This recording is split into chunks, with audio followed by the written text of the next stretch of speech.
Welcome to English literature. আজকে আমরা পড়ব ক্লাস 6 এর লেসন 11 দ্য ব্লাইন্ড বয়। লিখেছেন কলে সিবার। 1771 to 1757 তিনি জন্মগ্রহণ করেছিলেন 1671 সালে এবং মৃত্যুবরণ করেছিলেন 1757 সালে। ওয়াজ এ নোটেড ইংলিশ ড্রামাটিস্ট। তিনি একজন ইংরেজি নাট্যকার ছিলেন, অ্যাক্টর, অভিনেতা অ্যান্ড পোয়েট এবং কবি ছিলেন। হি রোট 25 place and a number of poems. তিনি 25টি নাটক লিখেছেন এবং বেশ কিছু কবিতা লিখেছিলেন। এবার আমরা কবিতাতে চলে আসি। O say what is that thing called light. হে বলো, আলো কাকে বলে? Which I can never enjoy, যেটা আমি কখনোই উপভোগ করতে পারি না। What is the blessing of the sight, দৃষ্টির আশীর্বাদটা কি?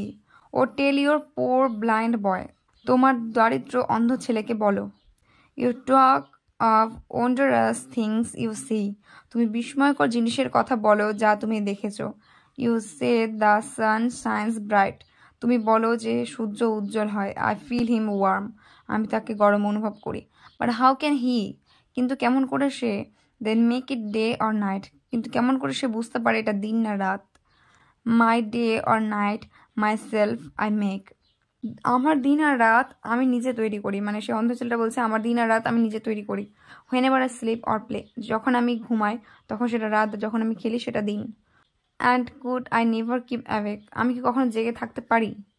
With me that war always day, আমার সাথে সবসময় সেটা কি দিন। With heavy Sai I open hair, ভারী দীর্ঘশ্বাস প্রায় শুনতে পাই। ইউ মোর্ন মাই হেল্পলেস, ও তুমি আমার দুর্ভোগের জন্য শোক করো। But sure with patience I can bear, আমি নিশ্চিত ধৈর্য সহ্য করতে পারি। A loss I never know, আমি জানি না এমন একটি ক্ষতি। Then let not what I can not have, তাহলে আমার যা থাকতে না পারে তা হতে দাও। My cheer of mind destroy, আমার মনের উল্লাস ধ্বংস। হুইলস্ট দাস আই সিং, আমি এভাবে গান করি। আই এম এ কিং, আমি রাজা। অল দো এ পুর ব্লাইন্ড বয়, যদিও একজন গরিব অন্ধ ছেলে দেখতে পাই। কিন্তু একটা কথা আমরা মনে রাখবো যে যারা কোনো একটা দিক থেকে অক্ষম হয় তাদের সিক্স সেন্স কিন্তু খুবই ভালো হয়।